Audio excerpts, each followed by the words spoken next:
മലയാള cinema ആരംഭിച്ചിട്ട് 50 വർഷം തികയുന്നു. ആദ്യകാലങ്ങളിലെ അങ്കിളിന്റെ cinema രംഗത്തെ അനുഭവങ്ങൾ, അതായത് രസകരമായ എന്തെങ്കിലും പറഞ്ഞാൽ പ്രേക്ഷകർക്ക് അറിയാൻ താല്പര്യമുണ്ടാവും. മലയാള സിനിമയ്ക്ക് 50 വർഷം തികയുന്നു എന്നുള്ളത് ശരിയാണ്. എന്നെ സംബന്ധിച്ചോളം അപ്പോൾ ഒരു 40 വർഷത്തിൽ കൂടുതലായിരിക്കുന്നു ഞാൻ ഇതിൽ വന്നിട്ട്. പിന്നെ 10 വർഷമേ ബാക്കിയുള്ളൂ. ഒരു കണക്ക് പറഞ്ഞാൽ ഞാൻ അതിലും കൂടുതൽ കാലത്തിനു മുമ്പേ വന്നു.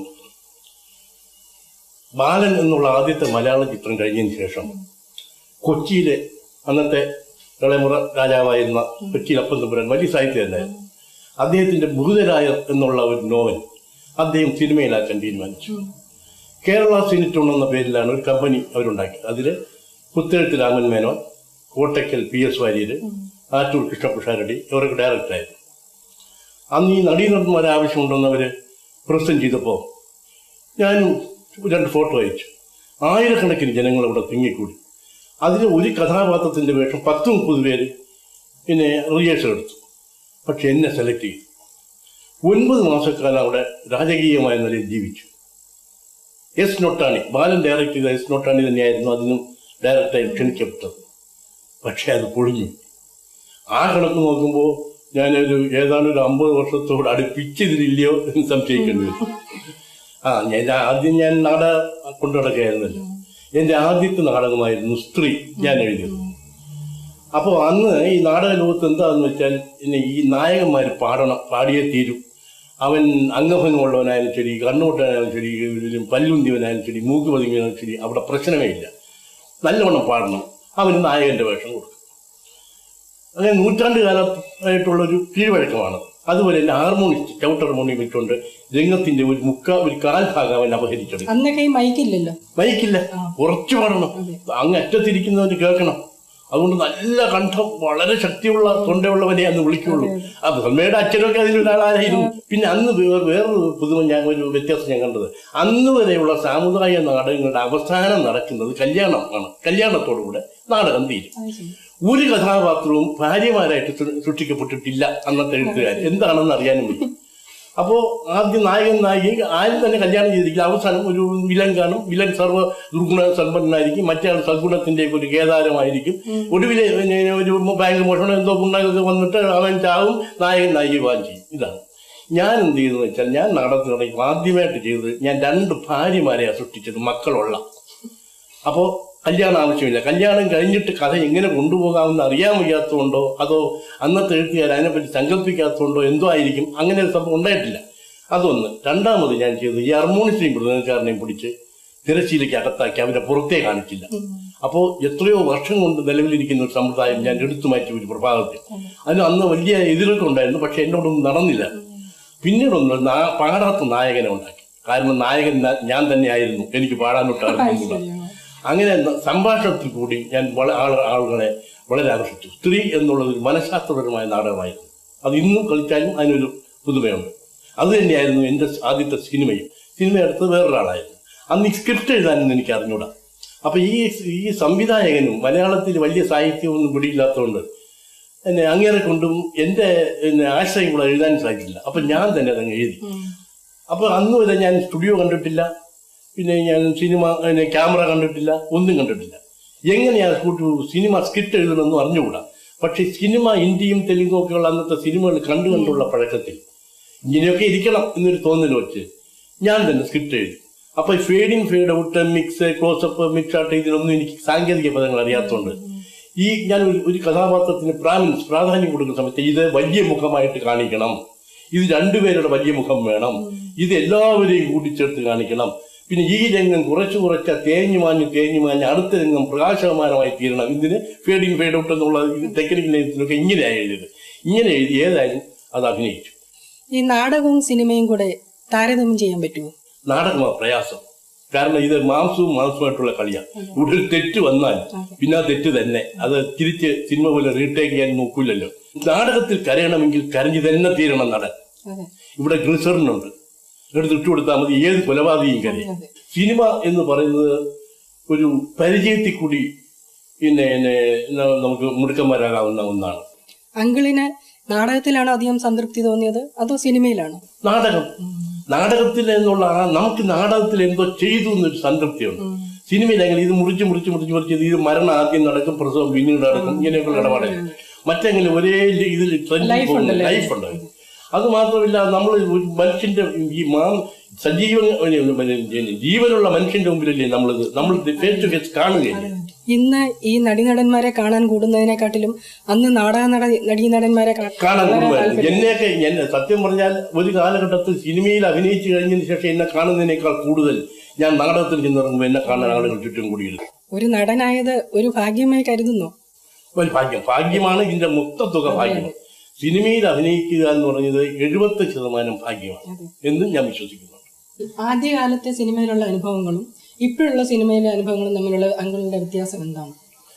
അത് അന്ന് സിനിമയിലെ ഇന്നത്തെ പോലുള്ള സാങ്കേതിക സൗകര്യങ്ങളില്ലല്ലോ. ഇപ്പൊ ഹലോജൻ ലാമ്പ് എന്ന് പറയുന്നുണ്ട്, ആർക്ക് ലാമ്പുണ്ട്, സൺഗണ്ണുണ്ട്.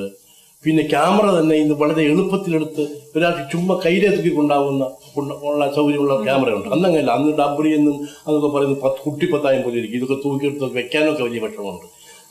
സൗണ്ടൊക്കെ ഇപ്പൊ തന്നെ ഇപ്പോഴത്തെ ആണെങ്കിൽ പിന്നെ എല്ലാം ഡബ്ബിങ് ഇടപാടാണല്ലോ. മറ്റത് കൊട്ടാരവും കുടിലും പിന്നെ കോവിലും കടലും ഒക്കെ പിന്നെ ഫ്ലോറിനകത്ത് സ്റ്റുഡിയോക്കകത്ത് സജ്ജീകരിക്കുന്നതാണ്. ഇപ്പൊ അതല്ല. ഇത് കുറെ കാലമായിട്ട് എല്ലാം വെളിയിലാണല്ലോ നടക്കുന്നത്. രണ്ടാമത് നടീനടന്മാർ കുറെ കൂടെ ഡിവോഷണലായിരുന്നു എന്ന് എനിക്ക് തോന്നി. പ്രൊഡ്യൂസർമാര് എപ്പോഴും ഈ ഷൂട്ട് ചെയ്യുന്ന സമയത്ത് അവിടെ ഉണ്ടായിരിക്കും, അവരുടെ സാന്നിധ്യം ഉണ്ടായിരിക്കും. ഒരൊറ്റ ഷാട്ട് പോലും അവരെ കൂടാതെ എടുക്കില്ല. അവർക്ക് പേടിയാ, ഈ നഷ്ടപ്പെട്ടുപോണെങ്കിൽ എന്ന് പറഞ്ഞാൽ അവരതിൽ തന്നെ ഞെട്ടിക്കും. ഈ അർദ്ധരാത്രി വെളുക്കുന്നവരൊക്കെയാണ് ഷൂട്ടിങ്. ഈ വെളുക്കുന്നവരെ അവരെങ്ങനെ ഇരിക്കും പ്രൊഡ്യൂസർ. ഇന്നത്തെ ചുറ്റുപാട് എങ്ങനെയെന്ന് വെച്ചാൽ ഇന്ന് ഞാൻ പോകുന്നിടത്ത് പ്രൊഡ്യൂസർമാരെ കൂടെ കാണുന്നതല്ലാതെ അവരെ ആരാണെന്ന് അന്വേഷിച്ച് നടക്കേണ്ടിയിരിക്കുന്നു. അങ്ങനെ ഒരു വ്യത്യാസമുണ്ട്. പിന്നെ ഇന്ന് 15 ദിവസവും 20 ദിവസവും കൊണ്ടൊരു പടം എടുത്ത് തീർക്കും. അന്ന് 6 മാസം 8 മാസം ഒക്കെ കുറഞ്ഞത് വേണ്ടി വരും. ഇത്രയും സാങ്കേതിക സൗകര്യങ്ങളത്തെ പോലെ അതില്ല. ഇത്രയൊക്കെ വ്യത്യാസങ്ങളേ ഉള്ളൂ. പല കഥാപാത്രങ്ങളും എക്കാലവും ഓർമ്മയിൽ നിൽക്കേണ്ടതാണ്. അങ്കിളുടെ തന്നെ അഭിപ്രായത്തില് ആ കൂട്ടത്തിൽ ഓർമ്മിക്കപ്പെടുന്ന പ്രത്യേകതകളുള്ള ഏതെങ്കിലും വേഷങ്ങൾ ഉണ്ടോ? അതിപ്പോ ചോദിച്ചാൽ എനിക്ക് ഒരച്ഛനേ ഉള്ളൂവെങ്കിലും ഞാൻ ഒരുപാട് അച്ഛനായിട്ടുണ്ട്. അതുകൊണ്ട് ഏതായതിൽ ഓർക്കേണ്ടതെന്നുള്ളത് വലിയ പ്രയാസമാണ്. എത്രയോ പടത്തിൽ ഞാൻ കുറച്ചു കാലം മാത്രമേ നായകനായിട്ട് തന്നിട്ടുള്ളൂ. എന്നെ അച്ഛനാക്കിയത് എന്നെ പ്രേം നസീറാണ്. ആദ്യം അച്ഛന്റെ വേഷം എന്റെ മകനായിട്ടാണ് അദ്ദേഹം. അന്ന് എനിക്ക് വേണമെങ്കിൽ നായകന്റെ വേഷം കെട്ടാം. പക്ഷെ ഞാൻ അച്ഛന്റെ വേഷം കിട്ടി. അച്ഛൻ ചെറുപ്പത്തിൽ വലുതായി അച്ഛനാകുന്നവനാണ്. അപ്പൊ എനിക്ക് ആദ്യം ആ നായകന്റെ വേഷം എനിക്കൊരു നല്ല നായികയും കിട്ടിയിരുന്നു. പിന്നെ വയസ്സായി മോൻ ഇങ്ങനായിട്ട് വന്നു. എന്ന് മാത്രമല്ല, അന്ന് അച്ഛന്റെ വേഷം കിട്ടുന്നതിൽ എനിക്ക് വലിയ വിഷമൊന്നുമില്ല. എന്താന്ന് വെച്ചാൽ അച്ഛന്റെ വേഷം കിട്ടിയാലും അപ്പൂപ്പന്റെ വേഷം കിട്ടിയാലും നായകന് അന്ന് ഞാൻ വാങ്ങിച്ചിരുന്ന കാശ് പ്രൊഡ്യൂസർമാർ തരും. അപ്പൊ അതുകൊണ്ട് എനിക്ക് കാശ് കുറവില്ല. അതിങ്ങനെ തന്നെ തുടരെയിരിക്കും. ഉള്ള കാലം ഇങ്ങനെ ഇരിക്കുമെന്ന് വിചാരിച്ചത് മണ്ടത്തരമായിപ്പോയി. ഇപ്പൊ അച്ഛന് കാശ് കുറവാണ്. എന്ന് മാത്രമല്ല, വരുന്നവരെല്ലാം അച്ഛന്റെ വേഷത്തിനാണ് വരുന്നത്. ഇവിടുന്ന് വണ്ടി കയറി മദ്രാസിൽ വന്നിരുന്ന ഒരു കാലഘട്ടത്തിലെ ആളുകൾ ഒരു അച്ഛൻ വേഷം മതി സാർ, ഒരു അച്ഛൻ വേഷം മതി സാർ, അതിന് നമുക്കെതിരാവുന്നു. പക്ഷെ നല്ല അച്ഛനെ കിട്ടണമെങ്കിൽ എന്നെ തന്നെ വേണം. പ്രേം നസീറിന്റെയും മധുവിന്റെയും ഉമ്മറിന്റെയും പിന്നെ മോഹൻലാലിന്റെയും മമ്മൂട്ടിയുടെയും ഒക്കെ അച്ഛനാകണമെങ്കിൽ എന്നെ പോലെയുള്ളവൻ തന്നെ വേണം. അതുകൊണ്ട് ഞാൻ എവരോട് ചുമ്മാ തമാശന് പറയും. മധുവിന്റെ അടുത്തൊക്കെ ഞാൻ പറയും, നിങ്ങൾ എൻ്റെ ആരോഗ്യം നോക്കണം. ഞാൻ ചത്തുപോയാൽ നിങ്ങൾക്ക് നല്ല തന്തയെ കിട്ടില്ല. അതുകൊണ്ട് നിങ്ങൾ എൻ്റെ മാസം തോറും എന്നെ ഡാക്ടറെ കൊണ്ട് കാണിക്കുക, വേണ്ടുന്ന ടാണിക്സ് വാങ്ങിച്ചിരിക. അങ്ങനെ എന്നെ സൂക്ഷിക്കേണ്ടത് എന്നെക്കാൾ കൂടുതൽ നിങ്ങളുടെ ആവശ്യമാണ്. ഇല്ലെങ്കിൽ നിങ്ങൾക്ക് തന്ത ഇല്ലാതായി പോകുന്നു. എനിക്ക് പിന്നെ സത്യൻ എന്നെക്കാൾ 5 വയസ്സ് മൂപ്പുള്ള നടനാണ്. ആ സമയത്ത് അങ്ങയുടെ അച്ഛൻ അങ്ങേർക്ക് ഉണ്ടായിട്ടുണ്ടെങ്കിൽ അത് ഞാൻ തന്നെയായി. ഇന്നത്തെ മലയാള സിനിമയെ പറ്റിയുള്ള അഭിപ്രായം എന്താണെന്നാണ് ഞാൻ ചോദിക്കുന്നത്. ഇന്നത്തെ മലയാള സിനിമയെ പറ്റി എനിക്ക് നല്ല അഭിപ്രായം. എത്രയോ പുരോഗമിച്ചിട്ടുണ്ട്. മറ്റു ഭാഷകളെ അപേക്ഷിച്ച് പരീക്ഷണങ്ങൾ നടത്തുന്നത് നമ്മളാണ്. പല സംവിധായകന്മാരും ഈ ഇൻസ്റ്റിറ്റ്യൂട്ട് പാസ്സായത് ഇപ്പോഴത്തെ ഈ ഇന്നത്തെ തലമുറയിലെ യുവ തലമുറയിലെ ഉൽപ്പന്നങ്ങളായ നല്ല ഭാവന ശക്തിയുള്ള സംവിധായകന്മാർ പലരും പരീക്ഷണങ്ങൾ നടത്തിയിട്ടുണ്ട്. നമ്മുടെ പരീക്ഷണങ്ങൾ കണ്ടിട്ടാണ് ഇപ്പോൾ പല ഭാഷകളിലും ഇത് അനുകരിക്കാൻ ഉള്ള ധൈര്യം അവർക്ക് വന്നത്. അത് നമുക്കേ അതിനുള്ള ചങ്കൂറ്റം ഉണ്ടായിട്ടുള്ളൂ. നമ്മുടെ ഇന്നത്തെ നടീനടന്മാരെ കുറിച്ച് എനിക്ക് വലിയ അഭിപ്രായമാണ്.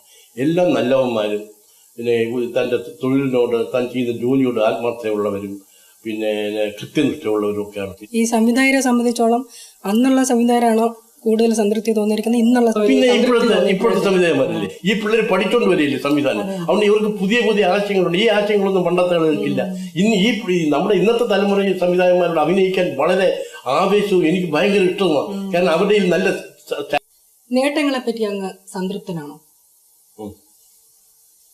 നേട്ടങ്ങളെ പറ്റി എന്ന് പറഞ്ഞ ഒരർത്ഥത്തിൽ ഞാൻ സംതൃപ്തനാണ്. കാരണം തിക്കുറിശി എന്ന് പറഞ്ഞ ഓണങ്കറാമൂലിൽ ജനിച്ച് ഞാൻ ഇത്രയൊക്കെ ആയില്ലേ. പത്മശ്രീ കിട്ടി, നല്ല നടനുള്ള സ്റ്റേറ്റ് അവാർഡുകൾ കിട്ടി. 1952 കഥ, തിരക്കഥ, സംഭാഷണം, ഗാനരചന, നായകന്റെ വേഷം, സംവിധാനം, നിർമ്മാണം, ഇങ്ങനെ 7 കൂട്ടം കാര്യങ്ങൾ ആദ്യമായിട്ട് ചെയ്തവൻ ഞാനാണ്. ഞാനൊരു കൊച്ചുനാളിലെ നല്ല കവിയാണ്. ഒരുപാട് കവിതകൾ എഴുതിയിട്ടുണ്ട്. ഇനിയും എന്തെങ്കിലും കൂടി ചെയ്യണമെന്നൊരു തോന്നല് അങ്കിളിന് അവശേഷിക്കുന്നുണ്ടോ? ഇനി ഒന്നും ചെയ്യാതിരിക്കാനാണ് എനിക്ക് ആഗ്രഹം.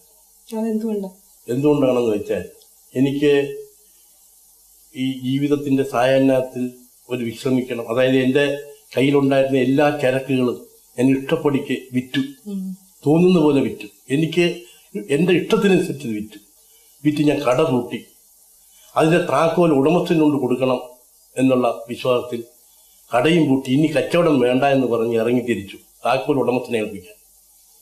അവിടെ ചെന്ന് എൻ്റെ കണക്കും കടവും ഒക്കെ തീർത്ത് രസീത് വാങ്ങി വിശ്രമിക്കണതായിരുന്നു. വഴിയിൽ വെച്ച് കാലം ഇരുട്ടത്ത് എൻ്റെ തലക്കിട്ടടിച്ചു ഒരു വല്ലാത്ത പ്രഹരം. എൻ്റെ എല്ലാമായിരുന്ന എൻ്റെ ഒരു മകൾ മരിച്ചു. ഇളയ മകൾ ഒരു ആക്സിഡന്റിലാണ് മരിച്ചു, ബൈക്കിൽ. ആ സങ്കടം, ആ ദുഃഖം തീരാ ദുഃഖമാണ്. അതെനിക്ക് മാറില്ല. അതുകൊണ്ടാണ് ഞാൻ ഈ വേഷം അന്ന് ഞാൻ താലമുണ്ടനം ചെയ്ത്